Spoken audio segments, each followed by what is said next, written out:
Hello everyone, this is Warhawk Beyond 2040 and welcome to a very special edition of the Jazz Albums Review Series. And today I am going to be talking about a musician who's been around for a really long time but has never ever released a solo album under his name until now. And the musician I am talking about is of course pianist, keyboardist and composer Russell Ferrante, who is a founding member of the Grammy award-winning jazz fusion band the Yellowjackets, who've been around for the last 40 plus years. And when you hear the Yellowjackets, you know straight away it's them, and a lot of that is due to Russell Ferrante's unique way of using synths and electronics as an orchestral backdrop, and his piano playing and keyboard playing is an integral part of not only the band's musical identity, but their signature and iconic sound as well. And he has written, arranged and composed and co-composed virtually all of the band's music, and he's been in every incarnation and lineup of the band since its inception.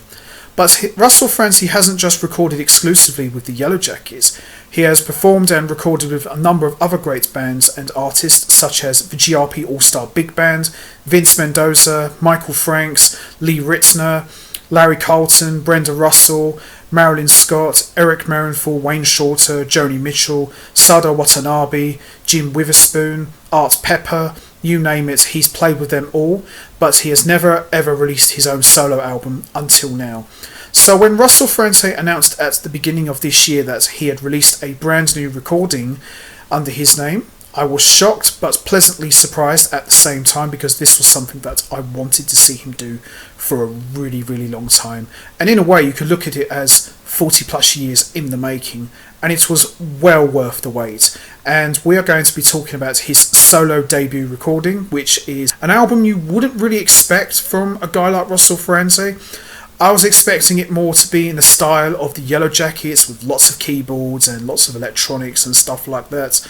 But I was pleasantly surprised that it was more of a trio acoustic project. And the album is Russell Ferrante Trio Inflexion, which came out at the beginning of this year.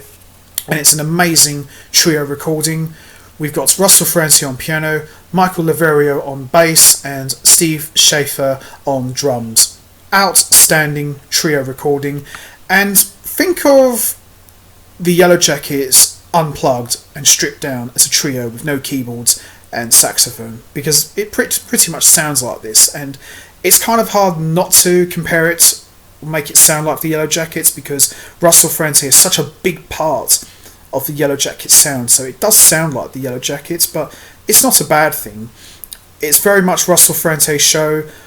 All of the songs are written and composed by Russell Ferrante, with a couple of standards thrown in for good measure, and nothing but pure class and the absolute best from Russell Ferrante.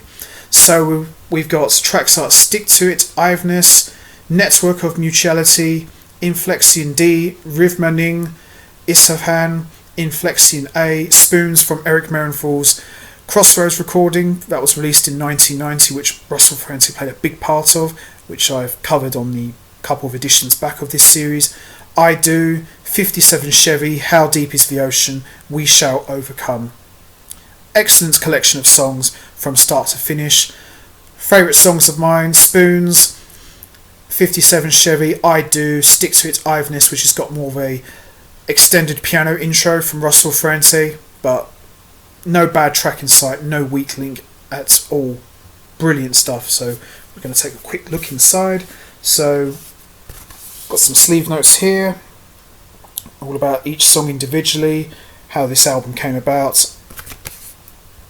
Well worth the wait, and a hidden gem from the jazz genre in my opinion, and an early contender for album of the year. This album's gone down very, very well, and it was one of the more pleasant surprises of 2021 so far.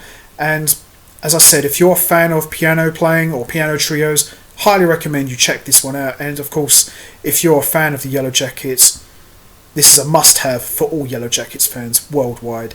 And, you know, I've listened to this several times already, and it's just an amazing album, and it just doesn't get any better than this. Russell Ferrante is on top form, and hopefully this ain't going to be the last time that Russell Ferrante records a solo album. Maybe he'll do another one with a full group, who knows, but wow, unbelievable recording.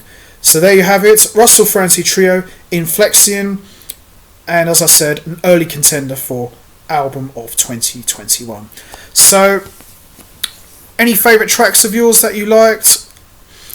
Any standout tracks that you might have enjoyed more than others? You know the drill, guys. Hit the like button, hit the subscribe button, leave your thoughts and comments down below, and I will be back next time for another edition of the Jazz Albums Review Series. So until next time, take care everybody, and stay safe, and once again, thanks for listening.